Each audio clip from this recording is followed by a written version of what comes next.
Good morning students.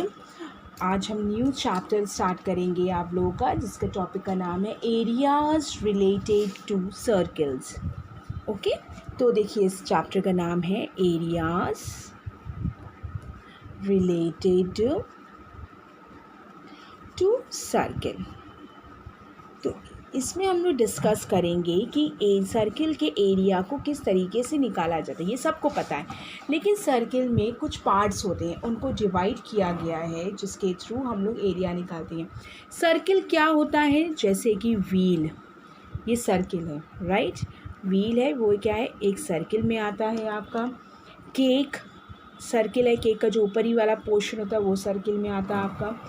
लेकिन cake का तो आप निकाल लेते हैं, लेकिन पेस्ट्री का कैसे निकालेंगे? पेस्ट्री का निकालने के लिए हम आपको सिखाएंगे यहाँ पे अलग मेथड, उसको हम आपको बताएंगे किस तरीके से निकाला जाता है। ठीक है, तो सबसे पहले आप एरिया ऑफ ए सर्किल जानते हैं। Area of circle is equals to होता है पाई आर स्क्वायर। ठीक है, और उसके बाद क्या होता है? Circumference is equals to 2πr। ठीक है, ये सबको पता है। डायमीटर इज इक्वल्स टू होता है 2r। Is that clear? आप यहाँ पे मेंशन कर सकते हैं diameter is equals D is equals to 2πr। Is that clear? Diameter. अब सरकमफ्रेंस के फॉर्मूले में अगर आप लिखना चाहें देखिए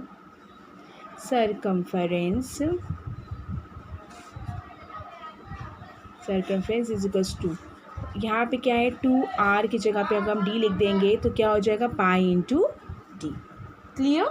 तो ये हो जाएगा, पाई की वैल्यू सभी जानते हैं 22.7, या हम लोग लिख सकते हैं और 3.14। देखिए इसके बाद क्या, area of sector and segment. इतना तो आपको पता है कि इस एरिया सर्किल का तो निकल गया, लेकिन sector and segment of a circle ये कैसे निकलता है, इसको भी देखिए।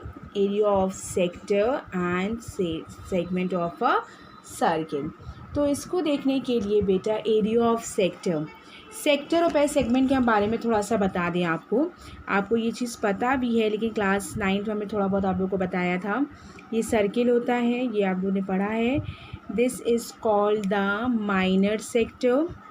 इसको हम लोग माइनर सेक्टर कहते हैं, सबने पढ़ा है ना ये? ठीक है, और ये क्या है? ये this is the major sector. Okay, this is का नाम हमने ओ लिख लिया, ए बी है, और यहाँ पे ओ ए बी, यहाँ पे कोई पॉइंट है पी, और यहाँ कोई पॉइंट है क्यू। ठीक है, ये इसकी बात हुई, मेजर माइनर की बात हुई। सेम एज अब हम सेक्टर की बात हुई, अब हम सेगमेंट की भी बात करते हैं। सेगमेंट में भी देख लीजिए डायग्राम इसका। ये सर्किल है, जैसे कि अगर हमने इसको ये सेंटर होता है, सेंटर ओ है ये, उसके नीचे अगर हम लोगों ने डिवाइड किया, this is called the minor segment. ठीक है, और ये वाला क्या हो जाएगा बेटा? Major segment.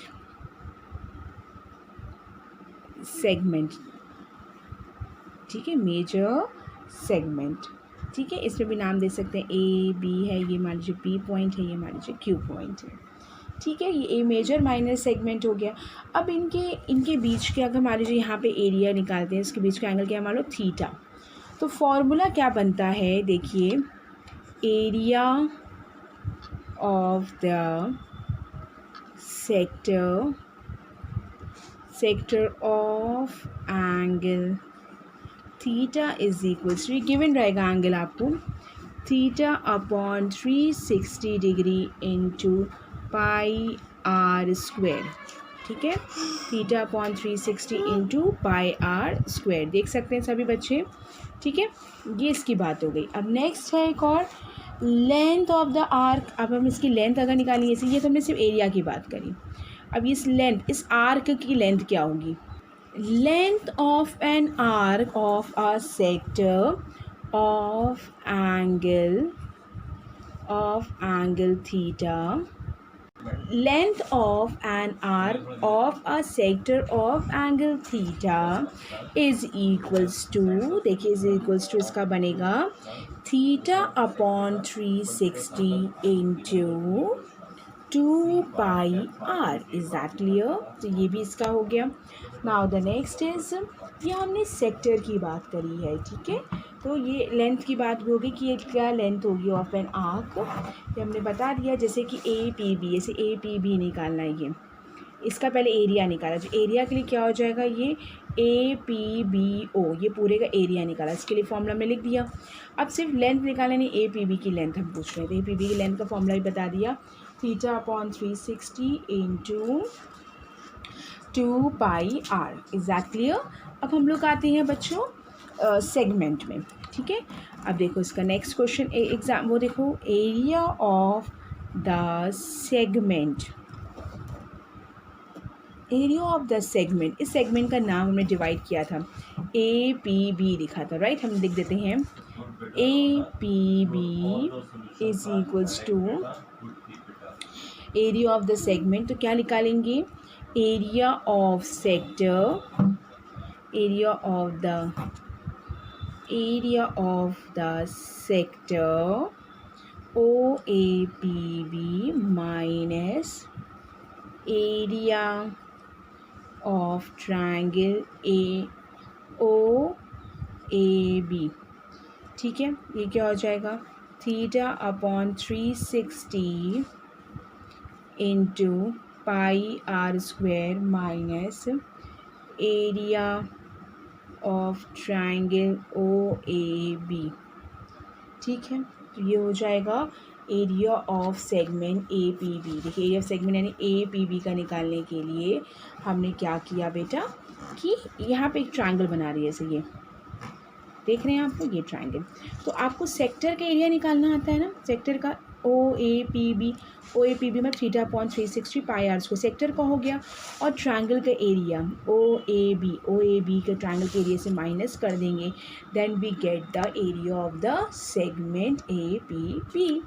Clear children?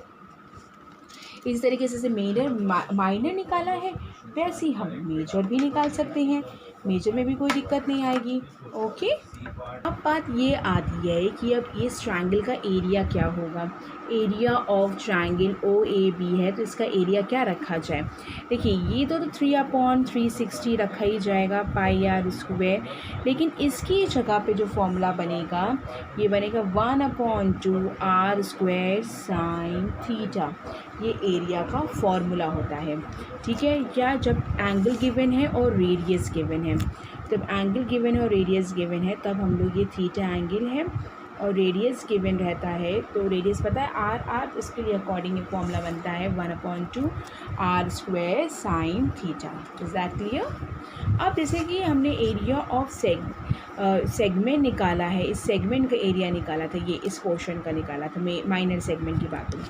तो माइनर सेगमेंट, अब इसकी लेंथ भी पूछा जा सकता है. लेंथ निकालने के देखिए ए पी बी की लेंथ प्लस ए बी की लेंथ हो जाएगी.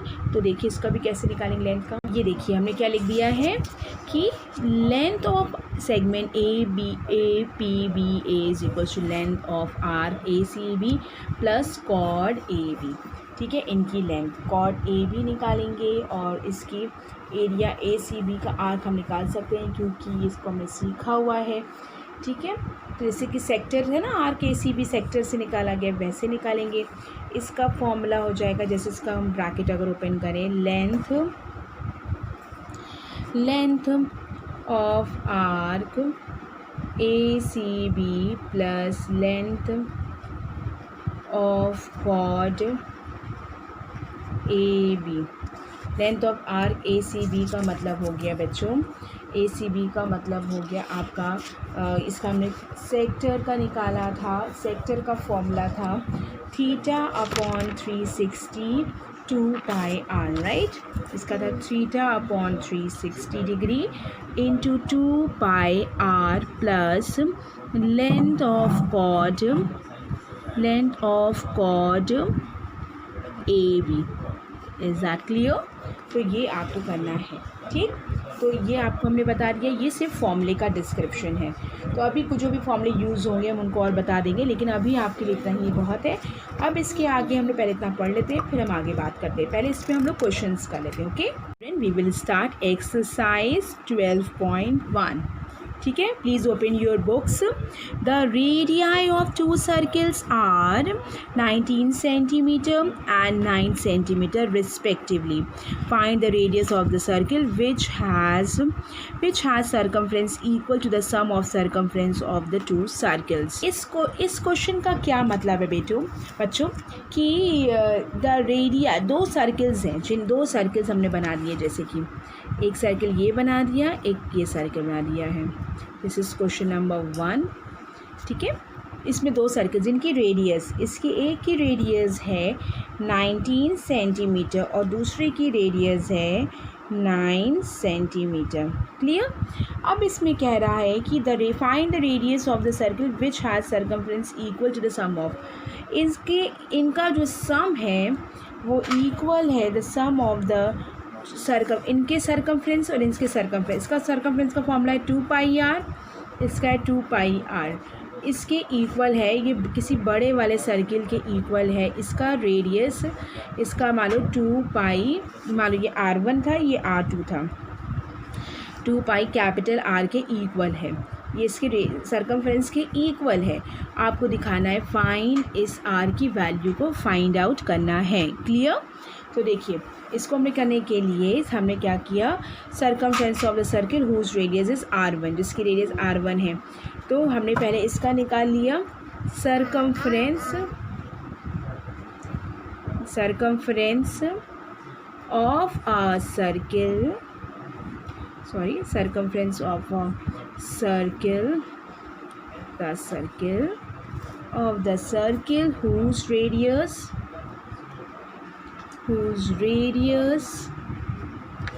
is 19 सेंटीमीटर, उस रेडियस इज़ 19 सेंटीमीटर। देखा बच्चों, हमें लिख दिया है is equals to 2πr1। Clear.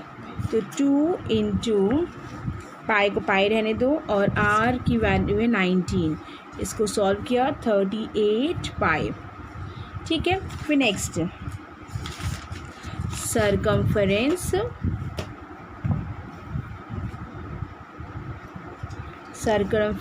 Of the circle whose radius is 9 centimetre. तो ये हो जाएगा 2πr, r2 लिख दिया हमने, 2π is by and r2 is 9, that means 18π। Okay, 18π हो गया। फिर उसके बाद हमने क्या कर दिया है, इन दोनों का सम। तो क्या है, sum of the circumference of two circles is equal to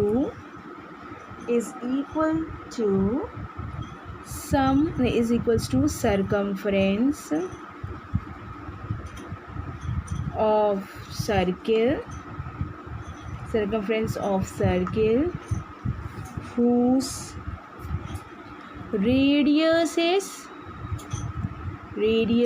r। ठीक है, तो sum of the two circumference of circle यानी कि 38, देख रहे हैं आप लोग, 38π plus 18π is equals to 2πr। 38 और 18 को जब प्लस किया that is 56π is equals to 2πr। देखिए तभी हमने पाई नहीं रखा था, पाई कैंसिल आउट हो गया, राइट। तो r की वैल्यू कितनी मिल गई आपको, 28 centimetre. Is that clear? This is your answer. Okay children, I hope कि ये आपको क्लियर हो गया होगा। Now the next question, the radii of two circles are 8 centimeter and 6 centimeter respectively. Find the radius of a circle having area equal to the sum of the areas of the two circles. देखिए इसका diagram क्या है, same वही question उसी तरीके का है, बस वहाँ पे सरकमफ्रेंस को इक्वल किया गया था, या रेडियाई को इक्वल करना है।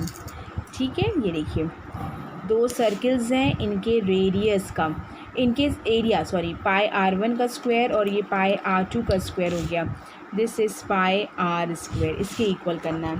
इसका रेडियस कितना है बच्चों, 8 सेंटीमीटर, इसका रेडियस है 6 सेंटीमीटर, और इसका रेडियस आपको पता लगाना है।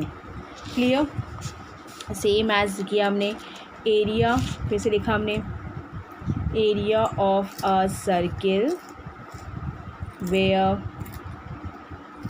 radius is 8 centimeter, then that is equals to pi r square, यानी कि पाई r1 हमने बोला हुआ था, पाई को पाई रहने दो, r1 8 स्क्वायर यानी कि 64 पाई। ठीक है, नाउ द नेक्स्ट इज, इसको सेंटीमीटर स्क्वायर आप लास्ट में हमने देखिए लिख दिया है। ठीक है, नेक्स्ट क्या कह रहा है कि area of circle, again you will write area of a circle where radius क्या बोली नेक्स्ट, 6 सेंटीमीटर, यानी कि पाई r2 स्क्वायर यानी कि पाई इंटू 6 स्क्वायर, यानी कि क्या हो गया ये बेटा, देख सकते हैं आप 36 pi centimetre square. Okay fine, next लिखेंगे हम लोग, यहाँ पे लिखेंगे sum of areas of 2 circle is equals to area of circle whose radius is r centimetre. तो क्या हो जाएगा, 64 pi plus 36 pi is equals to, ये क्या हो जाएगा, pi r square, this is 100 pi is equals to pi r square, यानी pi pi cancel हो गया चिल्ड्रेन, तो r की वैल्यू क्या आ गई 10 सेंटीमीटर। क्लियर, इतना आपको क्लियर हो गया होगा, this is the answer. Now the next question number third में आप लोग के पास एक डायग्राम भी बना, आप देख सकते हैं, फिगर दिया गया है, depicts an archery target mark with its 5 scoring regions from the center outwards as gold, red, blue, black and white. The diameter of the region representing, दिया गया diameter representing gold score is 21 centimeter and each of other bands is 10.5 centimeter wide. और find the area of each of the 5 scoring regions. 5 scoring जो regions हैं उनके हमें areas निकालने हैं। ठीक है, तो देखिए कैसे निकलेगा। सबसे पहली बात करते हैं जो गोल्ड स्कोरिंग, पहले हम एक डायग्राम बना रहे हैं, आपको हम समझा रहे हैं। तो डायग्राम बना है, सबसे पहले गोल्ड है, उसके बाद रेड है, फिर आपके पास ब्लू है, आप देख सकते हैं अपने बुक में, फिर ब्लैक है, the next one is white है। ठीक, ये गोल्ड मैंने लिख दिया, gold, red, blue, black, the next one is white. ठीक, अब उसके बाद ठीक, ये सब हमने लिख दिया, मेंशन कर दिया है। जो गोल्ड स्कोरिंग रीजन है बच्चों, उसका जो डायमीटर दिया गया है, पहले हम बात करते हैं गोल्ड स्कोरिंग रीजन का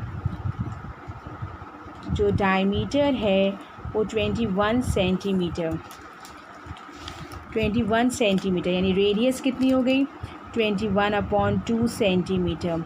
तो एरिया कितना हो जाएगा, पाई, रेडियस को हम स्मॉल आर ई लिखते हैं, स्मॉल आर ई लिखेंगे, पाई आर स्क्वायर, पाई की वैल्यू आप रहने दीजिए, पाई और आर 21/2 का whole square, this is equals to, आपने पाई अगर रखा 22/7 इंटू 21/2 इंटू 21/2। देखिए ये 21/2 इंटू 21/2, ठीक है। तो ये हो जाएगा, इनको जब हम लोग सॉल्व करेंगे बेटा तो इसकी वैल्यू आएगी 793/2, that means 346.5 centimetre square. Clear. तो ये आपका हो गया है गोल्ड स्कोरिंग रीजन की बात। गोल्ड के बाद आएगा, अब हम लोग रेड की बात करते हैं। रेड स्कोरिंग रीजन के लिए आपको एरिया निकालने के लिए जो आपका, आप हमारी बात समझिएगा, जब रेड का निकालना है बेटा, सिर्फ रेड इतना हिस्सा है ना, सिर्फ रेड का निकालना है तो पूरा निकाल कर फिर गोल्ड को माइनस कर देंगे। पूरा निकालने के लिए कितना हो गया कि 21/2 प्लस 10.5, इतने जो एक बैंडविड्थ की बात कर रहा है, कितनी सबकी कितनी 10.5 है, सबकी 10.5 है। तो इनका क्या किया हमने, ऐड करके फिर 21/2 प्लस 10.5 का होल स्क्वायर कर दिया, πr², और उसमें से गोल्ड का क्या निकला आपका 793/2 कर सकते हैं, या आप इसकी वैल्यू को भी ले सकते हैं 346.5 को माइनस कर दिया तो आपको रेड मिल गया। सेम एज बेटा जब ब्लू निकालेंगे तो पहले क्या 10.5 ऐड कर दिया, किसमें हमने 10.5 ऐड किया, ब्लू बैंडविड्थ निकालने के लिए। या आप ये कर सकते हैं कि इसकी निकालें कि 10 बैंडविड्थ ऐड के 21 प्लस 10.5 माइनस इसका एरिया और इसका एरिया, इनका एरिया माइनस कर सकते हैं, या आपने जो ये बीच का निकाला था टोटल एरिया उसको डायरेक्ट माइनस कर सकती हैं। वो डिपेंड करता है कि आप किस तरीके से निकालना चाह रहे हैं, वो अलग बात है, ठीक है। तो आपने क्या किया, जैसे कि हमने ये 21 आई और ब्लू की, अब उस प्लस और 31 पॉइंट, इसकी रेडियस कितनी होगी आप बताएंगे, आप रेडियस कितनी हो गई ब्लू की जब ब्लू की निकालेंगे तो रेडियस क्या हो गई बच्चों, इसकी थी 21/2 प्लस 10.5, तो दैट मीन्स 21 प्लस कितना हो गया इसका 10.5, दैट मीन्स 31.5। अगेन उसको माइनस करेंगे, उसको सॉल्व करके जो भी वैल्यूज़ आएंगे इस तरह से आगे हम लोग बढ़ते जाते हैं, वाइट बैंड तक हम लोग को निकालना है। लुक देखिए बेटा, हमने इसका निकाली, इसका कैलकुलेशन थोड़ा लेंदी था इसलिए हमने सारे इसका पार्ट्स का निकाल दिया है। तो area of the red scoring के लिए देखिए पाई इंटू 21/2 प्लस 10.5 का होल स्क्वायर माइनस, और जो हमने सबसे पहले गोल्ड का निकाला उसको माइनस कर दिया, इनको जब प्लस किया गया दिस इज़ 21 का whole square minus 346.5, is that clear. तो ये हो जाएगा, ये आपका हो गया 21 का होल स्क्वायर, पाई के बाद 20/7, इसको रखा माइनस कर दिया, इन दोनों को माइनस कर दिया, 1039.5 आ जाएगा, ठीक है। Blue scoring region, the area of the blue scoring region, again इसकी रेडियस नेक्स्ट की कितनी होगी 20, देख सकते हैं आप, नेक्स्ट रेडियस कितनी होगी, ये 21 हो गया और उसके बाद इतना प्लस और करना है, इतना प्लस और करना है, दैट मीन्स 10.5, ठीक है। तो ब्लू निकालने के लिए area of the blue scoring region pi into 21 into 10.5 का होल स्क्वायर माइनस, ये वैल्यू है 1039.5 और इससे पहले की कितनी आई थी 346.5, इन दोनों को प्लस करके उसमें टोटल में से माइनस कर दिया। क्लियर, इस रीजन का भी आ गया। Next is black scoring region, same as black के लिए किया, रेडियस फिर चेंज हो गई हमारी, कितनी होगी 31.5 में से 10.5 ऐड के दैट इज़ 42 हो गया, और सबको ऐड किया। देखिए गोल्ड का, इधर देखेंगे ये गोल्ड का ऐड हुआ, फिर रेड का ऐड हुआ, फिर ये ब्लू का ऐड हुआ, ठीक है। सबको ऐड करके हमने टोटल में से माइनस किया तो हमें ब्लैक का मिल गया। तो जब ब्लैक का सॉल्व करके मिला तो वो मिला 2425.5, देन वी गेट वाइट के लिए निकालने के लिए इसका रेडियस चेंज हो गया 42 प्लस 10.5 का होल स्क्वायर, फिर सबको प्लस करके देखिए गोल्ड, रेड, ब्लू, ब्लैक सबको प्लस किया और माइनस करेंगे टोटल वाले में से, तो इसकी वैल्यू आ जाएगी आपकी 3118.5। सबके आंसर, एक आपके पास आंसर ये भी है, find each of the 5 scoring, एक आंसर ये भी मिला आपको, ये भी आपका आंसर 2, 3, 4, ये देखिए 4, इसका आंसर मिल गया। नाउ द नेक्स्ट इज़ जो आपने सबसे पहले गोल्ड का निकाला था, ये भी आंसर है आपका। Is that clear children? ये 5 आंसर्स आपके मिल गए 5 रिंग्स के लिए। आगे के जो क्वेश्चंस हैं उनको आप ट्राई कीजिएगा। हमने सेक्टर के भी यानी 12.2 के भी एक्सरसाइज के क्वेश्चंस आपको मैं फॉर्मूले बता दिए हैं। आप जितना कर सकेंगे आप करिएगा। जो प्रॉब्लम होगी हम लोग नेक्स्ट क्लास में डिस्कस करेंगे। Thank you children, have a nice day.